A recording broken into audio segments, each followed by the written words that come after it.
और बंगाल में और केरल में, तमिलनाडु में, आसाम में कोरोना नहीं है, देश में कोरोना फैल गया। फिर कौन से पैसे को कहां सहेता जाएगा, किसके घर भरे जाएंगे, क्या होगा, ये कहां से गहरी साजिश रची जा रही है। पहले ही देश के लोगों की कमर टूट चुकी है, खत्म हो चुका है। लॉकडाउन, नीतीश बाबू, सुशासन बाबू, स्कूल भी बंद हो गए, ट्रांसपोर्ट भी बंद हो गई। नीतीश जी आश्चर्य है, मुझे समझ में नहीं आता कि जब चुनाव आता है नीतीश जी, तब आपको कोरोना नहीं होता, तब आप लॉकडाउन नहीं करते। लेकिन जब आम आदमी की जिंदगी के सपने और उम्मीद जीने की तैयारी करता है, तो आप और मोदी साहब देश की इकोनॉमी को समाप्त करने की तैयारी कर लेते हैं। अब किनके पैसे को बचाना है, किनके पैसे को बर्बाद करना है, ये तो जिम्मेदारी सरकार की बनती है। फिर कौन से सेल टैक्स और इनकम टैक्स के पैसे को कहां खपत करनी है, किस पैसे को दलों के खाते में डालने हैं और किस पैसे से किसके अमीर बनाने हैं, यह तैयारी पूरे जोरों से चल रही है। 29 तारीख के बाद शायद लॉकडाउन लगे, 29 या 2 मई के बाद। ये याद रखिएगा, भारत में जब रिजल्ट निकल जाएंगे और जब ये 0-5 से हारेंगे, तो फिर उल्टा पुल्टा काम शुरू होगा। फिर जो मन में आएगा वो करेंगे और फिर अपने तरीके से पीठ थपथपाएंगे, ताली बजवाएंगे, थाली बजवाएंगे।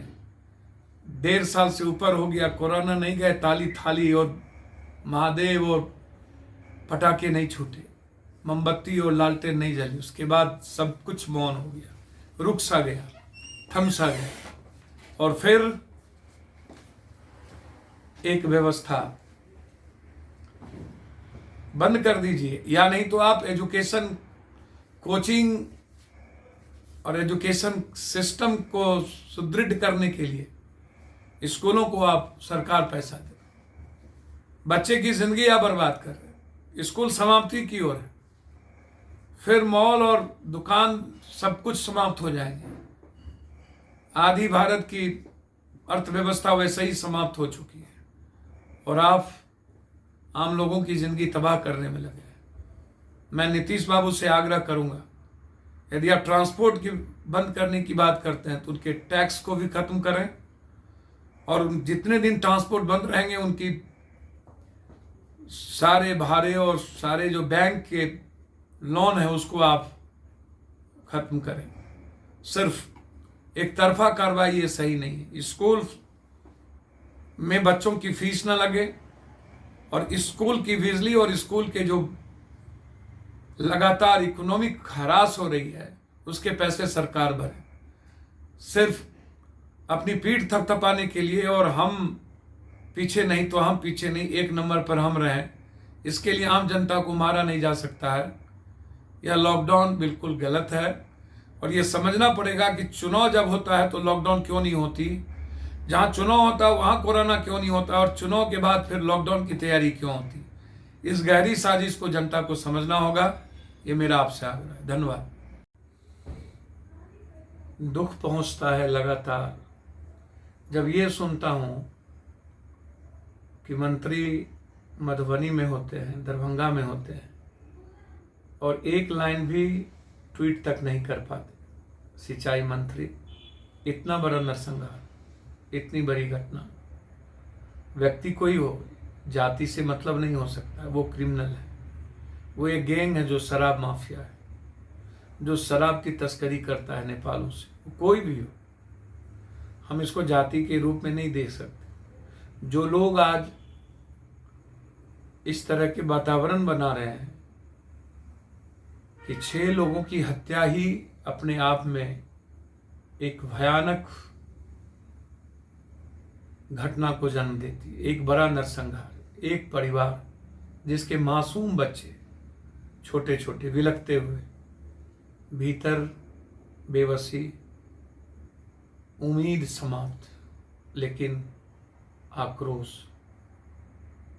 यह सच है, जो घटना मधुबनी की बेनीपट्टी में घटित हुई है, जिस तरीके से गोली के बाद तलवार से काटे गए और लोग मूक दर्शक रहे। बिहार के लोग हमेशा मूक दर्शक रहते हैं। कब आपने देखा इतनी बड़ी बड़ी घटनाएं घटी? बिहार सरकार ने 3-3 कानून ले आया, क्या विद्रोह हुआ? दिल्ली में एक कानून बना था, याद कीजिए, और वो कानून, आश्चर्य होगा आपको, उस कानून के खिलाफ यहाँ पर 3 महीने तक 30 हजारी कोर्ट नहीं चली थी। लॉयर ने विरोध किया था, बिहार में किसी एक लॉयर ने विरोध तक नहीं किया। हमें मिलकर इस नरसंहार करने वालों के खिलाफ हमें आवाज उठानी पड़ेगी। सीबीआई इंक्वायरी होनी चाहिए। एक पूर्व मंत्री और विधायकों का संरक्षण प्राप्त है, वर्तमान में मंत्रियों का संरक्षण प्राप्त है। बजरंग दल और रावण दल हैं कौन? किससे जुड़ा हुआ है? फिर खामोश क्यों है ये सत्ता? खामोश क्यों है ये विपक्ष? क्या विपक्ष को वो वर्ग वोट नहीं देता है, इसीलिए आप कदम आगे नहीं बढ़ा पाते? विपक्ष के बारे में तो साफ है, वर्ग कोई हो वो कभी घर से निकलता तक नहीं। मैं पूरे बिहार के आम लोगों से आग्रह करना चाहता हूं, प्लीज, बड़ी बड़ी घटनाएं घटी हैं, 14 लोग मारे जा चुके हैं। अब जाकर के नींद खुली है बिहार सरकार की कि हाँ शराब से मर गए। जब मैंने ट्वीट किया था तब किसी को पता भी नहीं था। अरे विपक्ष महोदय, 7 यादव मरे हैं, उसी बहाने चले जाते, वहां कोई गए तक नहीं। हालात इतने बुरे हैं कि आप कल्पना नहीं कर जा सकते। इसी तरीके से कल रात कटिहार में जो घटना घटी निर्मल बबूना की, कभी वो मेरे साथ समाजवादी पार्टी में युवा मोर्चा का अध्यक्ष हुआ करता था। 15 गोली मारी गई है। विपक्ष के राइट हैंड हुआ करते थे, न जाने कैसे रिश्ते थे बहुत, लेकिन उन्हें नींद नहीं खुली। राजनीतिक हत्या है। वो एमएलसी का चुनाव लड़ना चाहता है, किस पर असर पड़ता? एक मजबूत पार्टी के राजनीतिक जनप्रतिनिधियों के द्वारा यह घटना घटित होती है। यह कोई निजी मामले नहीं है, यह कंप्लीट रूप से इस पर सीबीआई इंक्वायरी की आवश्यकता है। मैं उम्मीद करता हूं कि अब अविलंब इस पर सीबीआई इंक्वायरी हो और 3 महीने के अंदर दोनों घटना में स्पीडी ट्रायल करके फांसी की सजा होनी चाहिए, चाहे मधुबनी की घटना हो, चाहे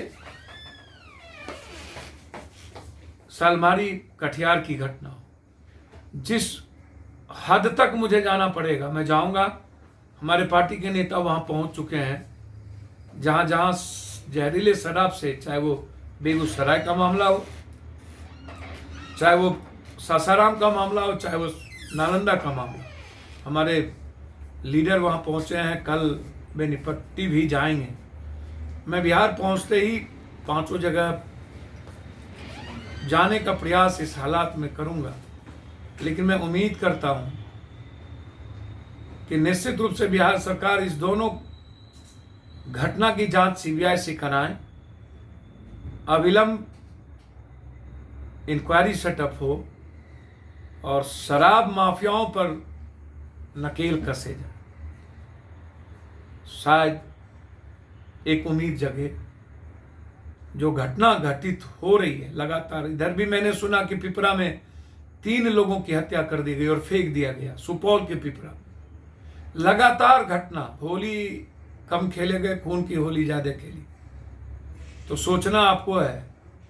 आज मैं दिल्ली में बीमार हूं, ऑपरेशन हुआ है, डॉक्टर के कारण मैं आपके बीच नहीं आ पा रहा हूं। मैं अपनी परिस्थिति आपको बयान नहीं कर सकता हूं, लेकिन क्या अभी विपक्ष नहीं है? क्या पप्पू नहीं तो कोई नहीं? यह सवाल है और आपके बीच में यह रख रहा हूं। सोचिएगा, आप लड़नी होगी इन खून की होलियों खेलने वाले दरिंदगियों के खिलाफ, और हमें तय करना पड़ेगा कि अविलंब फांसी की सजा हो।